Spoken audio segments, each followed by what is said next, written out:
Hello guys, this is DJStudios and welcome back to my channel. Today I am reviewing a TV show and I am reviewing Amazon Prime's Good Omens. Now this is a limited series, I believe. I don't think they're making any more of these. I think it is based off one book, and this was a book by Terry Pratchett, and the story follows a angel and a devil, and they sort of work together in sort of like a love-hate relationship to try and save the world from an apocalypse. This is a very good show. If you're looking for something to watch, and it's only like 6 hours long, so really you could fit this in a weekend. So, you know, it's quite a short watch. It only took me a few days, and I wasn't watching it particularly fast or in a hurry. And I enjoyed a lot of it. There are a few faults. Obviously, of course, there's faults with everything.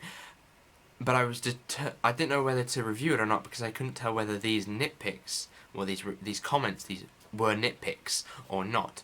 And I've decided that, hey, I don't care, I want to talk about this show, so let's talk about it. So, the costumes, the action, the limited, the music, and the acting are all amazing.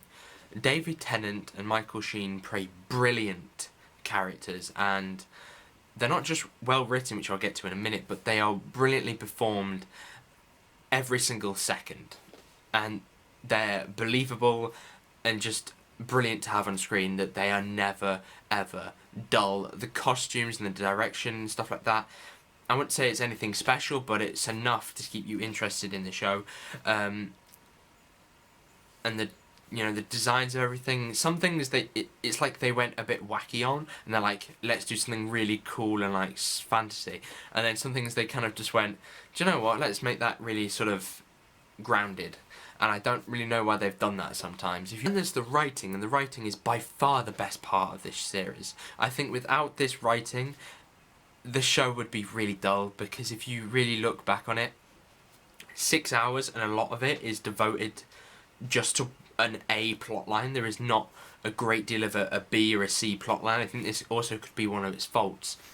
But because it only focuses on one plot line, it can get rather dull. I suppose characters have their sidelines, but they are really going towards the same goal.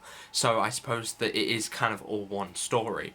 And if the writing wasn't there, which luckily it is, I think that a lot of the scenes would be quite boring. The pacing would slow down dramatically. You know, when they do a slower scene, the scene just characterises the characters in the scene, and that's what a scene like that is supposed to do. It's not supposed to be there to fill time. It's there to build upon characters, and that's what I think is really good about this show. And you know, I couldn't stress how good the writing is. You know, the jokes. I think that I have seen hundreds of videos containing lines from the show and Instagram posts or whatever, just quoting lines from the show because they are really funny. There's one line in episode 2 right at the beginning which involves Gabriel, played by John Hamm, buying a book, which I think was probably the hardest I've laughed all week. It feels as though the show spent so much time working on its main characters, Crowley, you know, the boy, that kind of stuff, that it utterly forgot about some of its less important ones. So the friends of Adam, for example, they don't get anything apart from maybe 2 lines when they're first introduced. And when we come to their moment to shine towards the end, it has no payoff because you haven't really explored them that much. And that is because a lot of time is spent on the main characters, but I suppose they are the ones that really matter. So, you know, those kids kind of get thrown to the side a little bit. And then I have like one minor nitpick, and that is that some of the stylistic choices that they went with, they should have gone a bit further with. I think sometimes they played it a bit safe and being a bit general with its sort of look. I wanted a little bit more weirdness, and I feel like we were promised that from the trailer, but we didn't get that in the end. Maybe that's a personal preference, or maybe that is something that is generally believed by most people.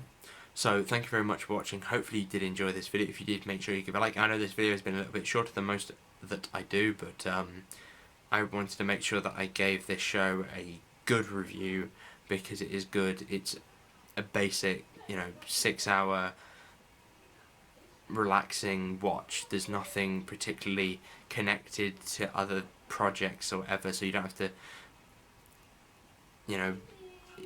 it's easy consumable television, which is really something that we should celebrate more, because so many things have just long running series and continuous storylines, that something that is just one series that wraps up a whole story should be applauded more.